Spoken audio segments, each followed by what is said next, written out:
Tumagdar tayo namin kakabsat. Numbers chapter 6, verse 22 to 27. Numbers chapter 6, verses 22 to 27. Basahan tayo amin kung nana. The Lord spoke to Moses.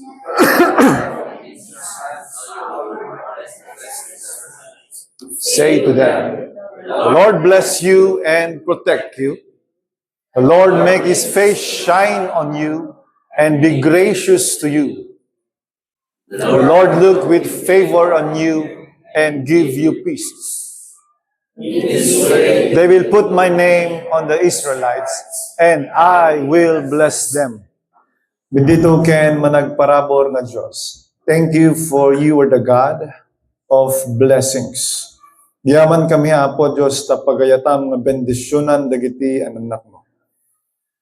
God, as we ponder on your words today, I ask that you open our hearts, that we may see this reality, nga sikat ti Diyos, Apo Diyos, nga managayat, managparabor, manang bendisyon nga Diyos.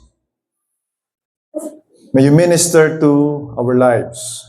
Tapno da kami mat, Apo Diyos, masursuro mi mat to bless other people. Tapno di kasta, Apo Diyos, pagbiyagan mi, that nga blessing declaration. And true enough, that your blessing be upon us, be upon our families, be upon this church. In Jesus' name I pray. Amen. Tigaw tayo amin kakabsat. Last Sunday ko jay request ni Moses nga pabor. Iti nadal tayo. Ito naman, yung pinapasabi ni Lord kay Moses, na sabihin niya kay Aaron at sa mga anak ni Aaron. Dabag naganti Aaron dito eh? Aaron, ni Brother Marcelino. Si Aaron kasi, at yung mga anak niya, sila yung mga unang priest. Isuda dagiti muna nga papadi, idi panawin the Moses. Kat handa lang nga basta nga ritual priest, they are the mouthpieces of God. They are to teach, they are to warn, they are to judge, they are to proclaim blessings to the people of Israel, to the children of God. Kung mabalin niya kung kunain niyo nga, kami mat nga Israelitas. Ang kunat ni Biblia nga, because of Jesus Christ, we are sons and daughters of God. Isa nga kabilang tayo dita. Kaya tagrugi pa lang nga mabubuti nasyon nga Israel, dita nga tiyempo. Kalalabas lang nila sa Ehipto. Mabubuo pa lang dagijay bylaws da, uno constitution da. Leviticus, nalpas ti Leviticus dita, aramid dagiti linlintag da. Kat iti last part na, kunani Apo Diyos, this is the way the priest and the priest children should bless Israel. I-bless da isuda in their gatherings, in their festivals, in their offerings, in their sacrifices. Kat kunani Apo Diyos, kastoy iti panang bendisyon yo kadakwada. Ni Apo Diyos mismo tinang ibaga jay wordings. Hindi siya man-made na blessing. It is a divine declaration on how the people of God should be blessed. But kunana niya, verse 27, they shall put my name on the children of Israel, and I will bless them. Grabe. Talabag dito yung Apo Diyos, ti paggapuan ti bendisyon. Pakibaga ta kaabay mo, ni Apo Diyos, ti paggapuan ti bendisyon. Mayat niya, ni Apo Diyos, ti pagapuan, ti bendisyon. Kat pagayatan ni Apo Diyos to bless you. It is God's will. It is God's desire to bless His people. Ni Apo Diyos, manang bendisyon, manag parabor, managayat, kadagiti an-anak na. Amen. At duma ka sa nagrigat niya, sink in, iti tao dayta, gapu kadagiti circumstance. Ngam no maawatam dito, yung maawatam na, God is for me pala. Kagustuhan ng Diyos, design ni Lord na i-bless ako. Hanya pagayatan ni Apo Diyos niya, i-curse da tayo. Kagustuhan ni Lord na i-bless tayo. Sabi niya, I will bless them. Siya mismo. Hanya dagay padi timang bless. Hanya dagay papastoran, nga dagay ministers. They are just channels of the blessing of the Lord. Kuna na Apo Diyos, siya mismo, timang bendisyon kadakwada. Madalas, ginagamit natin yung term na God bless you. Pakisabi sa katabi, God bless you. Naging parang casual na lang na salita yan. Polite way of ending conversation. GB, kung natayo pa yan. No, ada genti cellphone tayo ko GB kung natayo latan. God bless you. Napaka mayatmat nga balikas in ending a conversation. Pero sa Numbers chapter 6, sa passage na ito, hindi lang siya basta simple na God bless you. It is a divine declaration of blessing. At sabi ko kanina, hindi siya man-made. It came straight from the heart of God. This is how you should bless them. And I will bless them. Kuna ni Apo Diyos.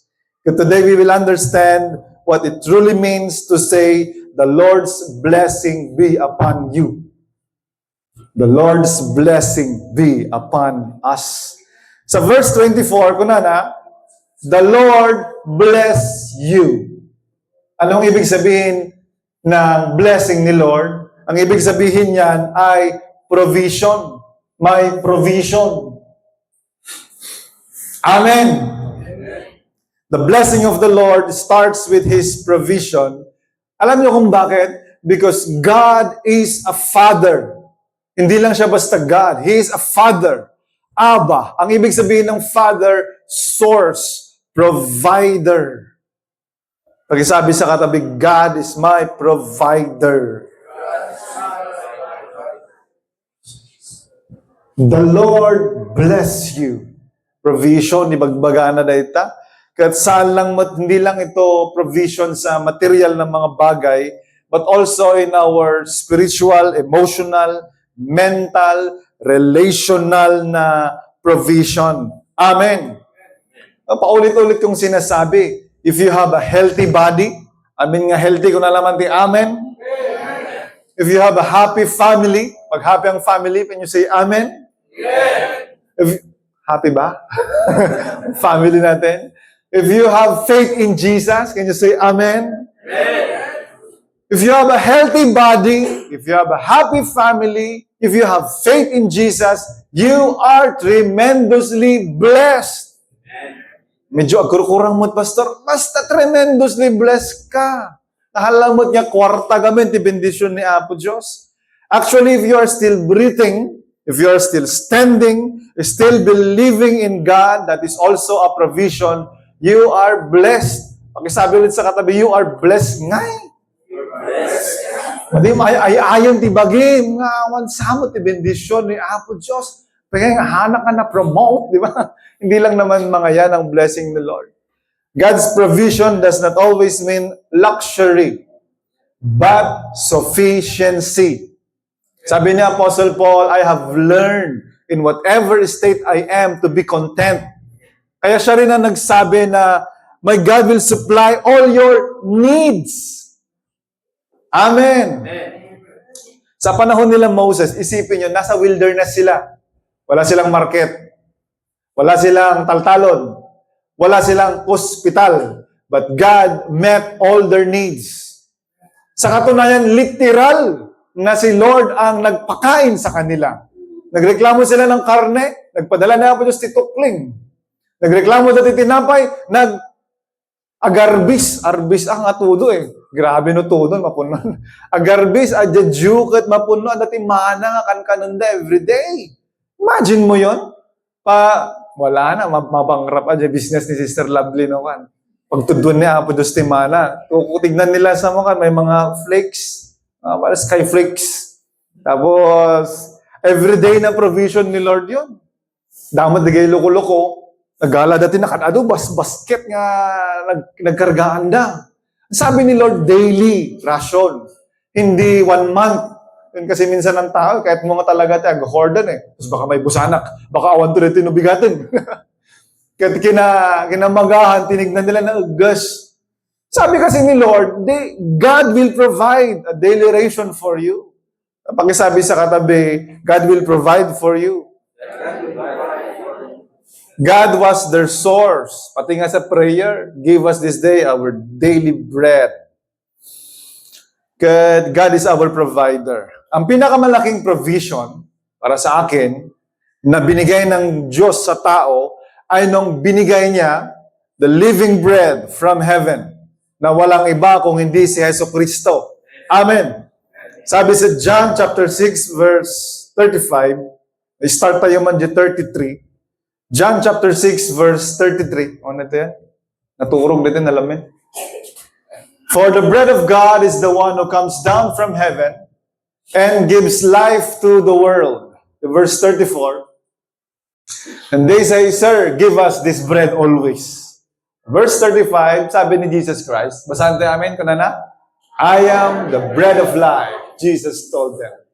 No one comes to me will ever be hungry, and no one who believes in me will ever be thirsty again. Hindi ito physical, bisinak ba't nabigat? It's spiritual, maupan dyan, spiritual longingness tayo. If we have Jesus in us. Amen. You know, you may have everything in life. But if you do not have Jesus in you, you have nothing, and you are nothing. You know, what shall it profits a man if he gains the whole world? Maalam amen, may provide mo amen, but you will forfeit your soul. Si Jesus lang ang makaka-provide ng salvation ng tao. Si Jesus lang ang makaka-provide ng forgiveness from our sins. May cut the shame, may cut the guilt, may cut the condemnation. So nga, if you have Jesus in you, you are richly blessed. Pag-sabi sa katabi manan, you are blessed. Jay, verse 24 lata, kuna na, the Lord bless you and keep you. Verse 25. The Lord bless you and keep you. Verse 25, verse 24 pala. Ibig sabihin nun ay protection. The Lord's blessing, the Lord bless you and protect you. Ibig sabihin, yung our translation, the Lord keep you. Kahit iti bendisyon ni Apo Diyos, it includes His protection. Naalala ko yung testimony ni Brother Roy nung last Friday. Ngan ni talaga nga timayab ka no, iti kararuhana. Ngan na disgrasya kat kun ko na nga basit lang ng pastor talaga mot ang baka hospitality ayan na wano hanto amo. Kat amin man nga nakapadas tingan ngani kun na naman ti amen. Ado ni Brother Warren. Adutingan nga nila. Actually, naatrasan. Last week mo lang, naatrasan Javan na. Buti na lang, maliit lang daw ang gasgas. Sa meron pong may mga, bagong motor, bagong sasakyan. Uray mo tayo, dadaanan, basit, itiluglugan na, bagaman takaba mo, safe driving lang. Safe driving lang. Kasi uray, no, ideklara tayo, the Lord keep you. No gagaraon mo't nga pataray ti 140, 150, 160. Ay insasarak mo na kabsat. Merong protection si Lord. Pero lock the door of your car. Kurada ka ron. To keep means to guard, to preserve, to watch over. Protection from dangers. Protection from, even from the unseen dangers. Alam mo minsan, may mga battle sa buhay natin na hindi mo na kailangang labanan. Alam mo kung bakit? God already stopped the enemy from reaching you. Amen? Dahil nagiti battles nga han mo masapulan nga patulan mo no hindi mo na kailangang pagdaanan. Kasi along the way pa lang, God already gave you the victory. Kaya God would keep us. God will protect us. Protection hindi lang sa physical. It's more again on the spiritual, mental, and emotional na aspeto ng ating buhay. Kasi kung physical lang, paano yung mga Kristiyanong na martir, na bomba, pinatay, inabuso? Paano yung mga Kristiyanong yon kung physical lang? Ibig sabihin, hindi sila protect ni Lord? Hindi po. Ang protection ng Lord, yes, physical, but also it's more on the spiritual side ng isang tao. Paano yung mga namamartir? God is protecting them. God is protecting their faith so that their faith will not fail. God is standing beside them, strengthening them. Kat kung kuna na po sa uray marigatan ka, di ka danag. I am with you. I will protect you. I will protect your faith, which is far more precious than our lives, our bodies. Amen. No, ilang beses nang God protected us from the works of the evil one. God protected our marriage. God protected our children. God protected your livelihood. He protected your health. He protected your faith. He protected your soul. So ako na tayo man amin. Thank you, Lord. Thank you, Lord. The Lord bless you and keep you. Lord will protect you. Verse 25, the Lord makes His face shine on you. Rumanyag kuma, iti rupa ni Apo Diyos kang ka. Anong ibig sabihin yan? Ay kat adda kuma, ti presensya ni Apo Diyos kang ka. The Lord's presence be upon you. The Lord makes His face shine upon you. Flash mo man. Yan. Dalaw. The Lord make His face shine upon you. Presensya ni Apo Diyos. God's shining face means His presence, His attention, His nearness towards you. Perhaps this is one of the greatest blessing iti maysa nga Kristiyano. Jay among nga kaduam ni Apo Diyos.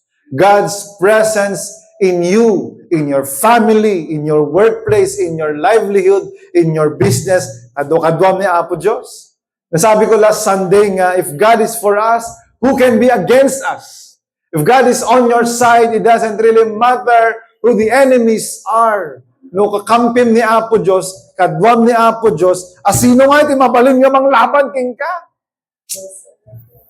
And if there's one thing that I keep on asking the Lord for me, for my life, even for HCIM, let your presence be upon us.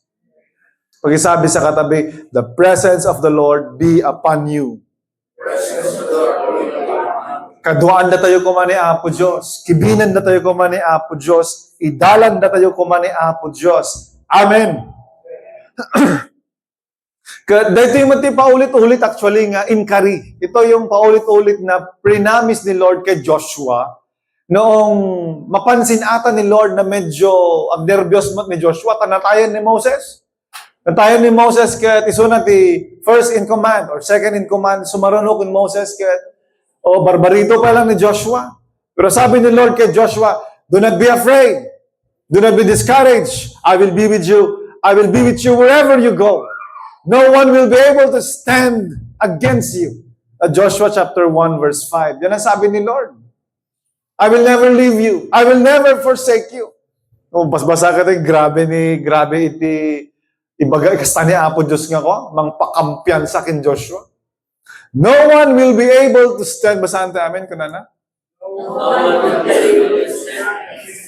As long as you live, I will be with you, just as I was with Moses. I will not leave you or forsake you. The verse 9, sumot lang tibagbaga ni Apo Diyos. Inulit naman eh. Haven't I commanded you? Be strong and courageous. Do not be afraid or discouraged, for the Lord your God is with you wherever you go. Amen. Isabi sa katabi, the Lord is with you. The Lord make His face shine upon us. And be gracious to you. Same verse 10. And be gracious to you. Ang ibig sabihin yan ay the Lord's blessing includes His pardon. Di pa nang pakawan, iti grasya na kada tayo. The Lord's blessing includes His pardon towards us. Ang amin nga napakawan, kuna naman ti amen. Ang hirap po yung feeling na hangka nga napakawan. Wano saan ka pala nga dimawat ti pakawan.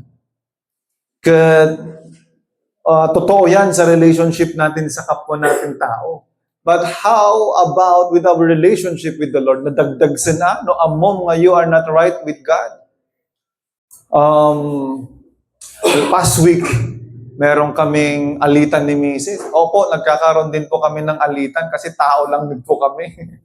Karoon kami ng konting discussion and medyo na-misalign ako. Na-raise ko ang voice ko. Yung talagang medyo himato iti kararwak, himato iti darak. Pati boses kat himato. Kat sa harapan ng mga bata. Kat pimanaw ako, tamadikayat pa nga makasaote, adukin, adaw pa lang ti, adu nga may bagangahan nga nasayaan. So medyo umalis ako. Pumunta ako sa farm, gana ko, gana malum, gana ko dyan. Nandun ako, konsensyaan na kami na ni Apo Diyos eh. At kung na misalign ka. Misalignment yan. So, nung dinagawid ak, itirabi nakadagay kids, come, Jam, isa, come here. Yeah, pang kami kanimawala. What I did earlier this morning was wrong. Di ba, Jam? Ginawa ko ay mali. I say sorry to you. I say sorry to your mom. Dinay bagak di jay. Ayun, mayat nga tirik na. Ako mo kinibakat. Ngayon siya nagmatirik na ako. Okay na ako. Sorry. Nag-sorry ako. Alam mo yung dumawat ka pa kawan. Hindi ko pa alam ako nung pinakawan na kuno santa. Kuna na lang. Medyo natangkan pa lang. Di kiskuso lang. Medyo natangkan pa lang.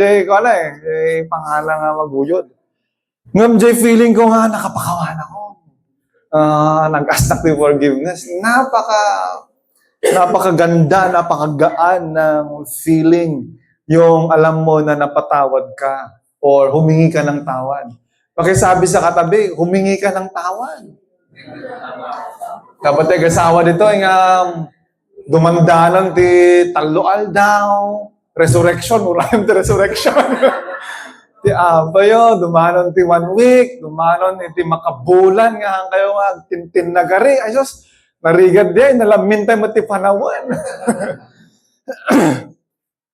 Pero it's a reality, even pastors, that's why you pray for your pastors. May mga times din na may mga ganyan. Kat it is parabor lang ni Apo Diyos, bendisyon lang ni Apo Diyos nga masimpa iti relationships tayo. Ephesians chapter 1 verse 7. Isut pagbagana dita. Dakkel ti parabor ni Apo Dios kada tayo. Pinakawan na datayo. Ephesians chapter 1 verse 7. In Him we have redemption through His blood, the forgiveness of our trespasses, according to the riches of His grace. Amen. Nagmayat ni, pinakawan na tayo kay ni Apo Diyos, nagaputa na singpot ka, nagaputa, adutin naramid mo nga nasayaat, ngamgaputa managparabor ni Apo. Amen. According to the riches of God's grace, He has pardoned us. He forgave us. Yan din ang sinasabi sa Titus chapter 3, verses 4 to 7. Not of the righteous things we have done. Basahan tayo man? Titus chapter 3 verses 4 to 7. So, tikuna na dito. But when the goodness, basahan tayo man kakabsa. But when the goodness and love for man appeared from God our Savior, He saved us, not by works of righteousness that we had done, but according to His mercy, through the washing of regeneration and renewal of the Holy Spirit. This Spirit He poured out unto us abundantly through Jesus Christ our Savior. Justified by His grace, we may become heirs with the hope of eternal life. Amen. Gaputi parabor na, pinakawan na tayo, He redeemed us, kat gaputi dayta, we will have eternal life. Amen. Mo yun, no, ibasar tayo lang, tibagbagi tayo, amumot lang eh. No mismo nga shot, yung sarili ko lang, i-base ko lang sa sarili ko, alam ko hindi ako deserving. Hindi ko deserve. Amok no anya ti-deserve ko. Ti-deserve ko kat the just punishment kini Apo Diyos. Awan nga ti may pagpanakal tayo when it comes to the saving grace saving grace of God. Because even our best efforts get sablay. Ansinin mo, ora yung mga best efforts mo to get right with God, sasablay yan. Iso nga, ag-surrender tayo latan, agtiwala tayo on the saving grace of God. Amen. And if you feel that God has pardoned you, ulit agmanan, you are blessed. The Lord make His face shine upon you and be gracious to you. May kalima, madunya, inom lang na ito yung blessing proclamation. Nadya muna, the Lord bless you, that is God's provision upon you, and keep you, that is His protection. The Lord make His face shine upon you, that is His presence, and be gracious to you, that is His pardon. Pakilima, the Lord turn His face toward you. It means that God is pleased with you. Kita mo, numayayom ng Apo Diyos, ay kat agsusukot ang bendisyon. Uray noan niya iti dawatem, itid na. Amen. The Lord turn His face towards you. Ang ibig sabihin niyan is the approval and the acceptance of the Lord. Numot basbasan dati Biblia kat kuna nga the king hides his face. Ang ibig sabihin niyan, the king is displeased with you when no isumaron no ditakat judgment king ka. Nga magyaman tayo, kinikararag tayo that the Lord's face will turn towards us. Amen. The blessing of the Lord includes Him being pleased with us. Pakitanong sa katabi, may ayo ba ni Apo Diyos King ka? Kanyak tupay katanga nga may ayo. Napi-please mo ba si Lord sa buhay natin? Sabi ko kanina, ma'am, maayaw iti ari, ask whatever you want. Naalala ko tuloy yung babae na sumayaw. Mali lang kasi. Sinayawan niya si Herod. At pagkatapos siyang sumayaw, sabi ni King Herod sa kanya, ask whatever you want, I will give it to you. Even up to half of my kingdom. Imagine mo yun na ibibigay ng hari. Mali lang kasi ang hiniling niya, yung ulo ni John the Baptist. Noon na mga may the Lord turn His face toward you, you are saying na may God's acceptance, may God's approval be upon you. May you be well-pleasing to the Lord. Amen. Sa New Testament, nagiging kaaya-aya po tayo. Hindi dahil kaaya-aya ka talaga. Nagiging kaaya-aya tayo sa harapan ng God the Father kasi Jesus Christ, His Son, pleased the Father. Amen. Kat iso itilisin siya tayon to nga agbalin tayo mat niya kaaya-aya kini Apo Diyos. Tapi kinaagpaiswanan na lang, adu ti sablay iti tao. Bagam takaabay mo, adu mo't sablay mo, di ba? Maraming sablay ang tao. Maraming tayong pagkakamali, marami tayong kahinaan. Adu nga iti mabalin tayo nga pagbasulan. So ngarod nga, we ask God's favor, we ask God's grace. Kat sapay kumatamay ayo ni Apo Diyos. Kat agrugi day tano, adan Heso Kristo king ka. Maayayo ni Apo Diyos na makikita na ni Heso Kristo king ka. Amen. Naalala ko tuloy yung napakalakas kasi na illustration yun eh. Yung paglagay nila ng blood on the doorpost. Ang tinignan ng angel of death na dumaan ay kung merong blood sa doorpost ng kanilang bahay. Hindi niya in-inspect kung mabait ba yung mga nasa loob. Hindi niya tinignan, wala bang kasalanan yung mga nasa loob. Tikinita na agad, basta adat ti blood iti doorpost da. Basta adat ni Jesus Christ, kada-kada. I will be pleased with them. I will not let the angel of death pass in them. Napakabuti ng Diyos. Kat yaramidan tayo tata, kat haan tayo nga masapol nga agpailan sa the cross. We just need to trust in the saving grace of Jesus Christ. Kat maudi ko nana, and give you peace. Sinasabi ng mga Catholic, peace be with you. Pakisabi nga din sa katabi, peace be with you. Nag-melt na ito, nagkaabay kayo, nag-apa kayo palang ang-asawa. Peace be with you. Gawid kayo, di ba, nag-peace na tayo. Peace. Iti Hebrew na natakot, shalom. It means wholeness. Peace within yourself. Peace with other people. And also, peace from the Lord. Peace with God. Itong blessing declaration na to, yung last part niya, ito yung culmination niya. It ends with the word shalom. And give you shalom. Pakisabi sa katabi, shalom.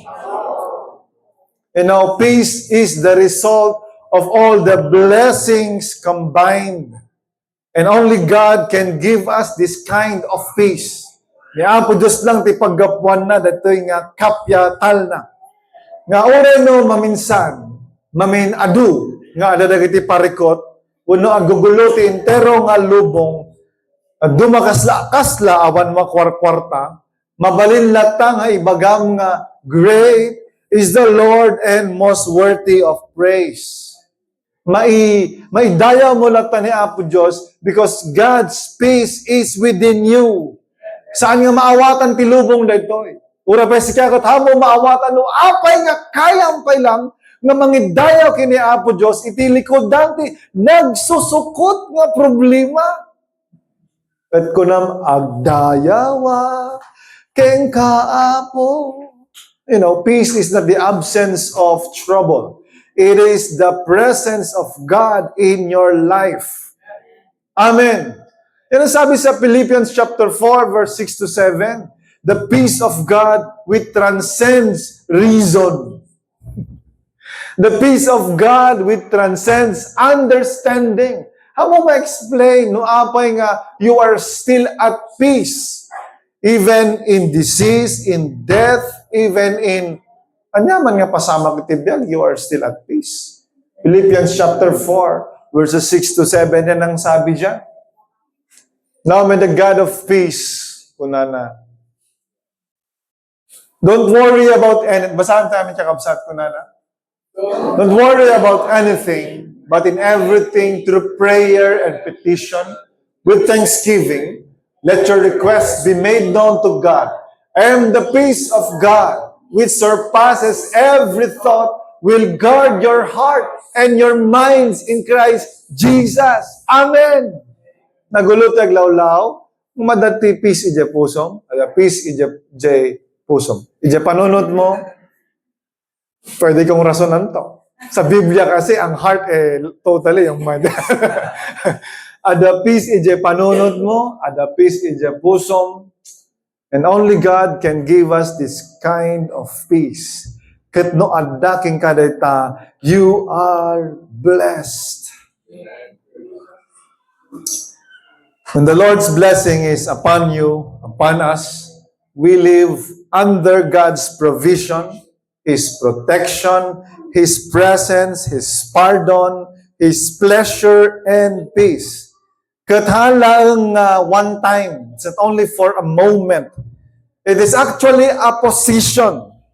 Sa verse 7, sabi ni Lord, so they will put my name on the Israelites, and I will bless them. If God puts His name on you, numarkaan na ka ni Apo Diyos, kat ikabil na tinagan na king ka, ibig sabihin yan, that God owns you. And if God owns you, you are entitled to all of these blessings. You are positioned in this blessing. Kathaan ka nga trying hard to be blessed. You are already living under the blessing of God. Pagbiagam laengen. You are His, you are owned by God. And God will take care of you. Bata katamakdar tayo namin kakabsa.